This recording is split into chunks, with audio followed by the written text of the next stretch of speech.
नमस्कार मित्रांनो, मी संदीप चव्हाण आपल्या चॅनलमध्ये स्वागत करतो. तर उद्या आहे 27 मे 2025. अंकगणितानुसार भाग्यांक आहे 5 व उद्या वार आहे मंगळवार. मंगळवार म्हणजे मंगळ ग्रह. बुध आणि मंगळ हे वेगवान निर्णय घेतात, त्यामुळे मार्केटमध्ये हाय व्हॉलॅटिलिटी असण्याची शक्यता आहे. त्याचसोबत स्काल्पिंगसाठी योग्य असं मार्केट असणार आहे.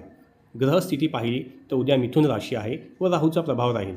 चंद्र आणि राहू कन्फ्युजन आणि फसव्या तेजीत अडकवण्याची शक्यता असते. मंगळ राहूला दृष्ट देतो, त्यामुळे फॉल्स ब्रेकआउट व सडन ब्रेकडाऊन शक्य आहे. दिशा सकाळी जरी स्पष्ट नसली तरी दुपारपासून रिव्हर्सल झोन सुरू होईल. उद्या आपल्याला 55,750च्या वर मार्केट सस्टेन दिसले तर आपल्याला तेजी दिसण्यात येऊ शकते. तर 50,150च्या खाली जातात शॉर्ट साईड ओपन होऊ शकते. तर उद्या आपल्याला सेलिंग झोन दिसेल 56,000 ते 56,100. जर इथे आपल्याला सेलिंग प्रेशर दिसले तर आपण इथे शॉर्ट करू शकता.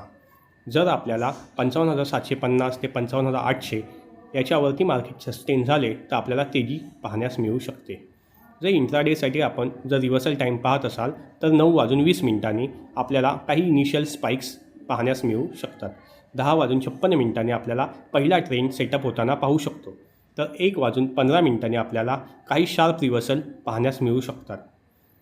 तर त्यानंतर येतो आपण टायमिंगमध्ये कोणते ट्रेंड येऊ शकतात यानुसार पाहण्याचा प्रयत्न करूया. 9:15 वाजता ते 11 वाजेपर्यंत आपल्याला पॉझिटिव्ह बट व्होलेटाईल मार्केट पाहताना दिसू शकते. तर 11 ते 12:30च्या दरम्यान आपल्याला काही ब्रेकआउट्स दिसतील. त्यानंतर येतात 12:30 ते 1:15 या दरम्यान आपल्याला शार्प रिव्हर्सल झोन पाहण्यास मिळू शकतात. तर आता उद्याचं सेटअप काय असेल तर बाय करायचं असेल तर 55,750च्या वरती व त्याचा स्टॉप लॉस राहील 55,550. तर टार्गेट राहील 56,000 ते 56,100.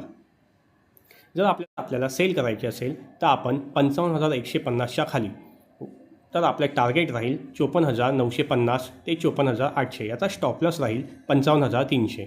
स्टॉप लॉस एकदम टाईट ठेवावा जेणेकरून शार्प रिव्हर्सलला आपल्याला एंट्री घेणं शक्य होईल.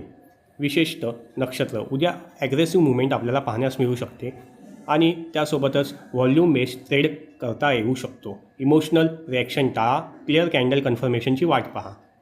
धन्यवाद. जर आपल्याला व्हिडिओ आवडला तर लाईक करा, शेअर करा आणि चॅनल सबस्क्राईब करायला विसरू नका.